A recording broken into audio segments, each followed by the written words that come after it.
Hello friends and dear students, आज का हमारा टॉपिक है वेनलाफैक्सिन और डुलोक्सिटिन, जो कि एंटी डिप्रेसेंट एजेंट है और हमारे pharmaceutical chemistry diploma in pharmacy first year new syllabus में हमें देखने को मिलते हैं।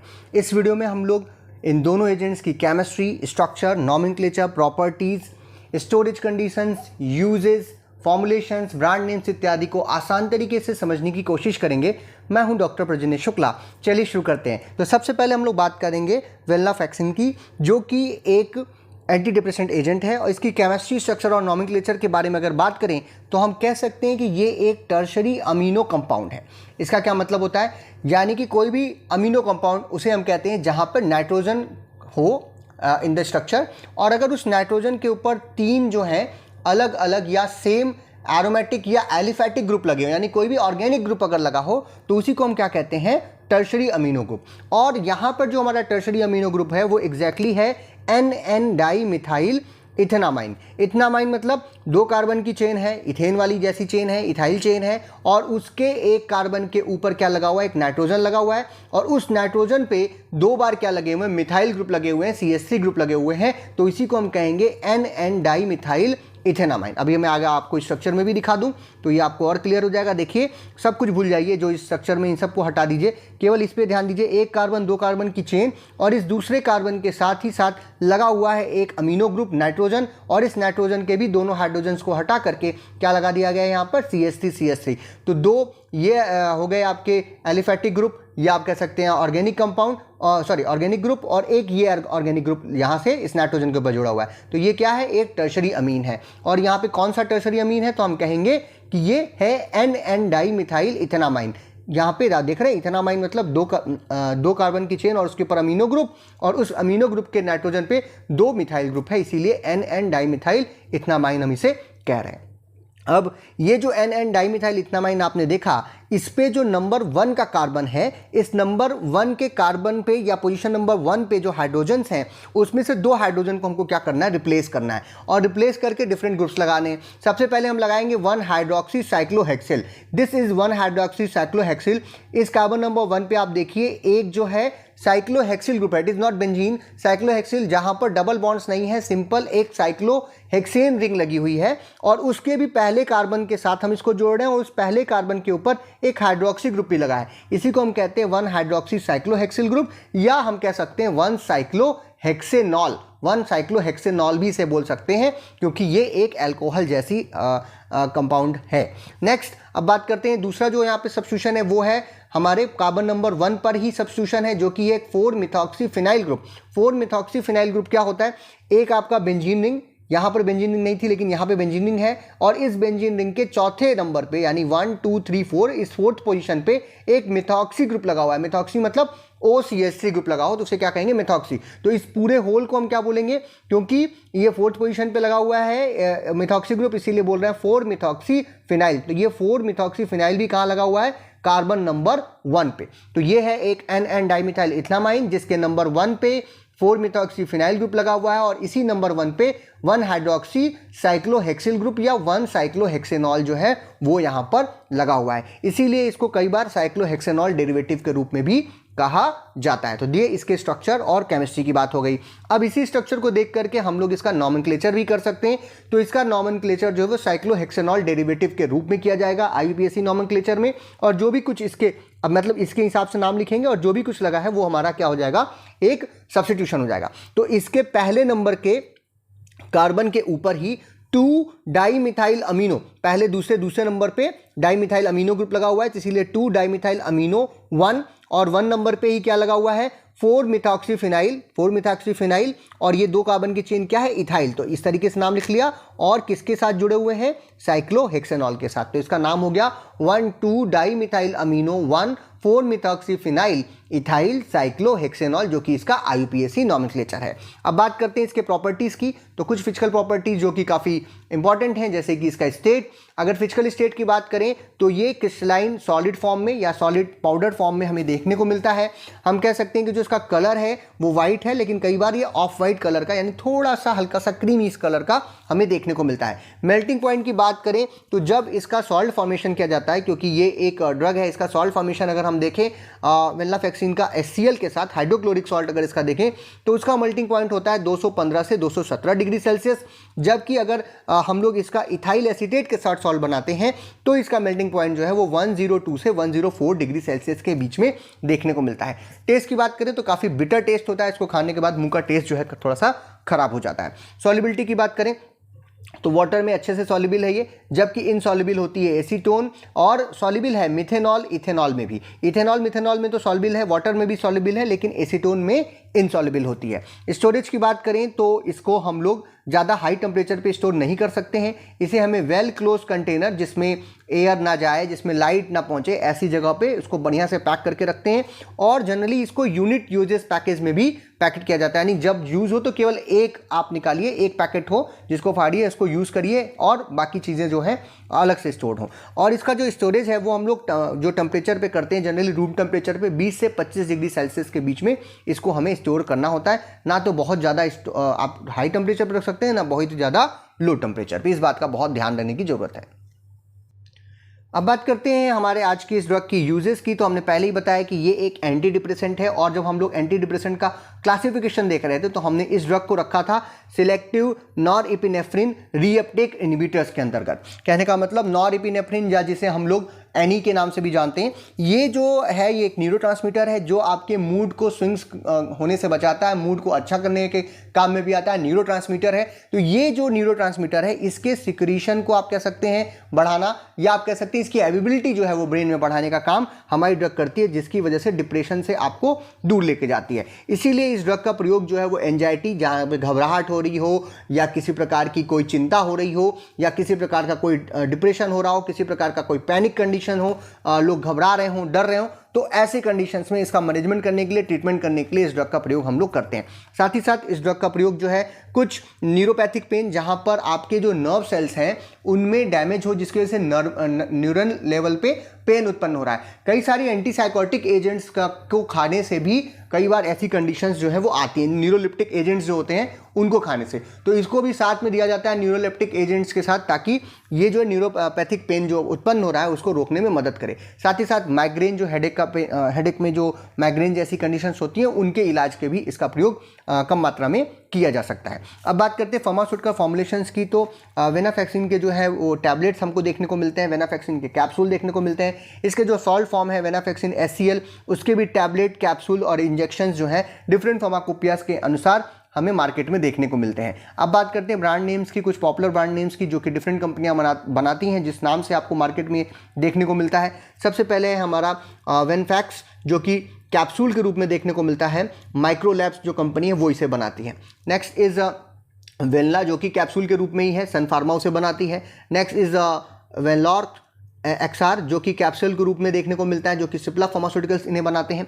इंटास फार्मास्यूटिकल्स इन्हें वेंटैब XL के नाम से मार्केट में लेके आते हैं, जो कि टैबलेट के रूप में देखने को मिलती है। जबकि टोरेंट फार्मास्यूटिकल्स इन्हें वेनलिफ्ट के नाम से मार्केट में लेकर के आते हैं, जो कि कैप्सूल के फॉर्मेट में देखने को मिलती है। डोज की बात करें तो जो मैक्सिमम डोज है इस ड्रग की, जो किसी पेशेंट को मैक्सिमम दी जा सकती है, वो है 225 mg पर डे, या 225 mg डेली के हिसाब से आप इसे दे सकते हैं। इससे ज़्यादा आपको किसी पेशेंट को नहीं देना चाहिए। नेक्स्ट, अब आज की हमारी जो दूसरी एजेंट है, जो दूसरा ड्रग है, उसके बारे में बात करेंगे, जिसका नाम है डुलेक्सिटिन। डुलेक्सिटिन जो है हम लोगों ने इसके पहले, आज की इस वीडियो से पहले हम लोगों ने फ्लोक्सिटिन का ड्रग का एक्सप्लेन किया था आपको, स्ट्रक्चर और उसका सारा कुछ प्रॉपर्टी वगैरह। तो ये जो डुलेक्सिटिन है वो, अगर उसकी केमिस्ट्री, स्ट्रक्चर और नॉमेनक्लेचर की बात करें तो ये भी एक डेरिवेटिव हम मान सकते हैं फ्लोक्सिटिन एंटी डिप्रेसेंट एजेंट का। जस्ट इसके पहले एक वीडियो हमने डाला था, वहाँ पे हमने इसको लिया था, हमको उसके साथ इस ड्रग को लेना था, छूट गया ये ड्रग, बट आज आप इसको देख लीजिए। अगर आपने फ्लोक्सिटिन के स्ट्रक्चर को समझा है तो इसका स्ट्रक्चर समझने में बिल्कुल आपको दिक्कत नहीं आएगी। हमने ये कहा था कि जो फ्लोक्सिटिन है हमारा, वो एक प्रोपाइल अमीनो ग्रुप है, या अमीनो प्रोपाइल ग्रुप का एक डेरिवेटिव है, और उसी तरीके का डेरिवेटिव यहाँ पे भी देखने को मिल रहा है। जो हमारा फ्लोक्सिटिन का स्ट्रक्चर था वो यहाँ पे आप देख रहे हैं, 3 कार्बन की चेन थी, और इस 3 कार्बन की चेन पर एक क्या लगा हुआ है, अमीनो ग्रुप लगा हुआ है, और अमीनो ग्रुप के ऊपर मिथाइल ग्रुप लगा हुआ है, इस अमीनो नाइट्रोजन के ऊपर, जो कि एक सेकेंडरी अमीनो ग्रुप बन रहा है। और इसके कार्बन नंबर 1 के ऊपर जब हम इसे ध्यान से देख रहे हैं तो यहाँ पर एक जो है क्या लगा हुआ है, फिनाइल ग्रुप लगा हुआ था, और एक जो है फिनॉक्सी ग्रुप लगा हुआ था, और इस फिनॉक्सी ग्रुप के भी 4th कार्बन के ऊपर हमें ट्राईफ्लोरो क्या नाम है, मिथाइल ग्रुप देखने को मिल रहा था। अब इसी स्ट्रक्चर में जो ये फिनाइल ग्रुप है, अगर इसको हम लोग थायोफिनाइल से कन्वर्ट कर दें, हटा दें, थायोफिनाइल क्या होता है, एक 5 मेंबर्ड रिंग सिस्टम है जिसमें कार्बन की जगह पे एक जगह पे क्या लगा हुआ है, सल्फर, तो इसे कहते हैं थायोफिनाइल। तो फिनाइल को चेंज करना है किससे, थायोफिनाइल से। और जो हमारा ये फिनॉक्सी ग्रुप लगा हुआ था, इस फिनॉक्सी ग्रुप को नैप्थलीन रिंग से के साथ क्या कर देना है, या नैप्थलॉक्सी ग्रुप के साथ हमको क्या कर देना, रिप्लेस कर देना है। यानी बेंजीन रिंग की जगह क्या आ जाएगा, यहाँ पर एक नैप्थलीन रिंग आ जा रहा है ऑक्सीजन के साथ। तो इसी को हम क्या, this structure is of the duloxetine. अब इसको आइए और ज़्यादा एक्सप्लेन करने की कोशिश करते हैं। तो हम कह सकते हैं कि ये जो हमारी ड्रग है, ये जो एजेंट है हमारा डुलोक्सिटिन, ये एक प्रोपाइल अमीन डेरिवेटिव है, जैसा कि हमारा फ्लोक्सिटिन था। और यहाँ पर एक थायोफिनाइल और एक नैप्थलॉक्सिल या नैप्थलीन 1 आइल ऑक्सी जो सब्स्टिट्यूशन है वो देखने को मिलता है पोजीशन नंबर 3 पे प्रोपाइल चेन के। अगर प्रोपाइल चेन जो है, जो हमारा प्रोपाइल अमीनो ग्रुप है, उसको हम अगर बेसिक मोइटी मानते हैं as per the IUPAC nomenclature, तो हम कहेंगे कि पोजीशन नंबर 3 पे नैप्थाइल 1 आइल ऑक्सी ग्रुप और एक जो है हमारा थायोफिनाइल ग्रुप देखने को मिलता है। देखिए, ध्यान से देखिएगा, 1 2 3 3 कार्बन की चेन है और उसके ऊपर एक नाइट्रोजन या अमीनो ग्रुप लगा हुआ है। इस अमीनो ग्रुप के नाइट्रोजन के एक हाइड्रोजन को मिथाइल ग्रुप के साथ सब्स्टिट्यूट किया गया है। तो this is an methyl and this is जो आपका ये पूरा का पूरा ग्रुप लगा हुआ है, ये है हमारा प्रोपेन। तो हम इसे प्रोपाइल अमीन बोल रहे हैं पूरे के पूरे को। अब इसके कार्बन नंबर 3 पे जो एक हाइड्रोजन है उसको रिप्लेस किया गया है 3 थायोफेन 2 आइल के साथ, या फिर थायोफिनाइल ग्रुप जो है वो यहाँ पर लगा हुआ है तीसरे नंबर पे। और इसी तीसरे नंबर पे हमको एक 3 नैप्थलाइन 1 आइल ऑक्सी ग्रुप देखने को मिल रहा है। एक नैप्थलीन है। नैप्थलीन क्या होती है, 2 बेंजीन रिंग्स आपस में फ्यूज हो तो उस स्ट्रक्चर को नैप्थलीन बोल रहे हैं। और उसके और हमारे इस कार्बन के बीच में एक ऑक्सी ग्रुप है या ऑक्सीजन लगा हुआ है, तो ये क्या कहला रहा है, 3 नैप्थाइल 1 आइल ऑक्सी, ये टोटल का ये पूरा लगा हुआ है। अब आप देख रहे हैं कि इस कार्बन के ऊपर जो ये हाइड्रोजन भी है, इसके साथ ही साथ ये पूरा का पूरा कार्बन पे एक तरफ तो ये अलग ग्रुप लगा हुआ है, एक ये ग्रुप लगा है, एक ये पूरी चेन लगी हुई है और एक हाइड्रोजन लगा है। तो अगर ऐसी कोई कंडीशन बनती है तो उसे ही हम उस कार्बन को हम क्या कहते हैं, chiral carbon. It is a chiral carbon. और कायरल कार्बन होने की वजह से यहाँ पर ये ऑप्टिकल आइसोमेरिज्म भी शो करेगा। अभी जो हमारा जो दूसरा ड्रग था वेनलाफैक्सिन, उसमें भी कायरल कार्बन था और वो भी शो करता है, बट वो एक रेसमिक मिक्सचर के रूप में दिया जाता है। और यहाँ पर जो एस कन्फिग्रेशन है, जो इस ड्रग का एस कन्फिग्रेशन है, वो हम लोग एज अ डुलोक्सिटिन लेते हैं। आर कन्फिग्रेशन को हमें नहीं लेना होता। एस कन्फिग्रेशन का मतलब जो ग्रुप आपने लगाए हैं बड़ी प्रायोरिटी वाले, वो बड़ी प्रायोरिटी वाले ग्रुप छोटी प्रायोरिटी से जब हम देखते हैं तो वो हमें लेफ्ट साइड में देखने को मिलता है, उसी को हम क्या कहेंगे, एस कन्फिग्रेशन। अब बात करते हैं नॉमेनक्लेचर की। तो इस ड्रग का जो नाम है वो इसी स्ट्रक्चर के हिसाब लिख सकते हैं 3S, क्योंकि तीसरे नंबर पे एस कन्फिग्रेशन दिख रहा है इसीलिए 3S आ गया। एन मिथाइल, क्योंकि एन के ऊपर मिथाइल लगा हुआ है। 3 नैप्थाइल 1 आइल ऑक्सी, दिस इज तीसरे नंबर पे ये ग्रुप लगा हुआ है। एंड 3 थायोफिन 2 आइल, क्योंकि दूसरे नंबर के कार्बन से जुड़ा हुआ है इसीलिए 3 थायोफिन 2 आइल प्रोपेन। 3 कार्बन की चेन है, 1 एमीन, ये इसका क्या हो जाएगा, IUPAC नेम हो जाएगा। ठीक है, तो ये इसका IUPAC नॉमेनक्लेचर हो गया। अब बात करते हैं प्रॉपर्टीज़ की। तो जो फिजिकल प्रॉपर्टीज़ हैं उसको अगर हम ध्यान से देखें तो ये सॉलिड क्रिस्टल्स के रूप में हमें देखने को मिलता है। कलर की बात करें तो वाइट टू स्लाइटली ब्राउन, थोड़ा सा ब्राउन, हल्का सा ब्राउन कलर का या वाइट कलर का हमें देखने को मिलता है। इसका जो नेचर है वो एसिड लेवाइल है, एसिड के साथ जो है आसानी से जो है घुल मिल जाता है। अब बात करते हैं एसिड के प्रेजेंस में इसका डिग्रेडेशन इत्यादि भी हो सकता है। टेस्ट की बात करें तो ये जो है बिटर टेस्ट इसका भी है। सॉल्युबिलिटी की बात करें तो it is soluble in water, पानी में घुल जाता है, अल्कोहल में घुल जाता है, जबकि नेचुरल ऑर्गेनिक सॉल्वेंट न्यूट्रल जो अदर ऑर्गेनिक सॉल्वेंट्स हैं दैन द अल्कोहल, उसमें जो है ये इनसॉल्युबल होता है। अब बात करते हैं स्टोरेज की। तो इसको हम लोगों को स्टोर करना होता है वेल क्लोज्ड कंटेनर्स के अंतर्गत, जो कि एयर टाइट हो, जिसमें एयर ना जाए, लाइट ना जाए, ऐसी चीज़ों से आप इसको बचा करके रखते हैं। इन कंटेनर्स को जनरली जो है वो 30 डिग्री सेल्सियस से नीचे रखा जाए, रूम टेम्परेचर पर रखा जाए तो काफ़ी दिन तक स्टेबल रहते हैं। और साथ ही साथ इन्हें लाइट से जो है वो प्रोटेक्ट करने को रखना चाहिए, क्योंकि लाइट के प्रेजेंस में इनका कलर जो है वो वाइट से ब्राउन कलर का होने लगता है, मतलब डिग्रेडेशन जो है वो होने लगती है। यूजेस की बात करें तो ये एक सेलेक्टिव सेरोटोनिन और नॉरएपिनेफ्रिन रीअपटेक इनिबिटर है। हमने आपको क्लासिफिकेशन ऑफ एंटी डिप्रेसेंट में भी ये चीज़ बताई थी। जनरली इसको जो है नॉरएपिनेफ्रिन के अंदर रख देते हैं, लेकिन ये नॉरएपिनेफ्रिन के साथ साथ सेरोटोनिन को भी क्या करता है, रीअपटेक करता है, या ये दोनों न्यूरोट्रांसमीटर जो है वो हमारे मूड को कंट्रोल करते हैं, तो ब्रेन में इनकी मात्रा को बढ़ाने का काम करता है और इसलिए ये एक एंटी डिप्रेसेंट के रूप में, यानी डिप्रेशन से आज़ाद दिलाने वाले, अवसाद से आज़ाद दिलाने वाला एक कंपाउंड है। इसको हम लोग वैरायटी ऑफ इंडिकेशंस में यूज़ करते हैं, वैरायटी ऑफ प्रॉब्लम्स में हम लोग इसका, या वैरायटी ऑफ ट्रीटमेंट्स में इसका प्रयोग करते हैं। जैसे न्यूरोपैथिक पेन है किसी को, जो कि न्यूरोलेप्टिक एजेंट्स के ज़्यादा लेने की वजह से भी हो सकता है, मतलब कि आपके जो नर्व सेल्स हैं उनका डैमेज हो रहा है और उसकी वजह से पेन उत्पन्न हो रहा है, उनमें उसमें किसी प्रकार के एंजाइटी डिसऑर्डर में, किसी प्रकार के डिप्रेशन के डिसऑर्डर में, ऑस्टियोआर्थराइटिस में, या फिर स्ट्रेस इनकंसिस्टेंस इत्यादि जो कंडीशंस हैं उनके इलाज में। स्ट्रेस इनकंसिस्टेंस को हम लोग ये क्या होता है, ये हम इस तरीके से समझ सकते हैं कि कोई व्यक्ति को बहुत ज़्यादा तेज़ी से छींक आ जाए, खांसी आ रही हो बहुत ज़्यादा, या कोई बहुत ज़्यादा उसने भार उठाया हो, या कोई और कारणवश उसका जो यूरिन है वो डिस्चार्ज हो जाए, क्योंकि गॉल ब्लैडर के ऊपर जो है वो प्रेशर पड़ रहा है और उस प्रेशर की वजह से यूरिन डिस्चार्ज हो रही है। ये कोई साइकोटिक प्रॉब्लम नहीं है। आप कई बार लोग कहते हैं अरे पागल हो क्या जो तुम्हारी यूरिन निकल गई, ये कोई मतलब साइकोटिक प्रॉब्लम नहीं है, ये एक नॉर्मल कंडीशन है, कभी कभार ऐसा हो सकता है और इसको हम लोग कहते हैं स्ट्रेस इनकंसिस्टेंट। और इस ताकि गॉल ब्लैडर पे जो है प्रेशर ना पड़े, उससे थोड़ा सा बचाने के लिए भी इस ड्रग का प्रयोग जो है वो किया जाता है। बात करते हैं फार्मास्यूटिकल फॉर्मुलेशंस की, तो डुलोक्सिटिन जो है वो नॉर्मल टैबलेट्स के रूप में, या डुलोक्सिटिन हाइड्रोक्लोराइड जो सॉल्ट है इस रूप में हमें टैबलेट्स के फॉर्म में, डुलोक्सिटिन के हाइड्रोक्लोराइड का कैप्सूल्स एंड इसके इंजेक्शंस के रूप में हमें जो है वो देखने को मिलता है in the different pharmacopoeias like BP, IP and USP। आइए कुछ मार्केटेड ब्रांड्स देख लेते हैं, जो कि ब्रांड नेम, जिस ब्रांड नेम से ये मार्केट में हमें देखने को मिलता है। एक है हमारा डेनोनियन 20 जो कि कैप्सूल के रूप में देखने को मिलता है एरिस्टो फार्मास्यूटिकल्स की तरफ से। सेंडो कैप्सूल्स के रूप में देखने को मिलता है USP फार्मा की तरफ से। डोलॉक्साइल जो है कैप्सूल के रूप में देखने को मिलता है सिप्ला फार्मास्यूटिकल्स की तरफ से। डूटिन देखने को मिलता है कैप्सूल के रूप में, ये भी देखने को मिलता है सन फार्मा से।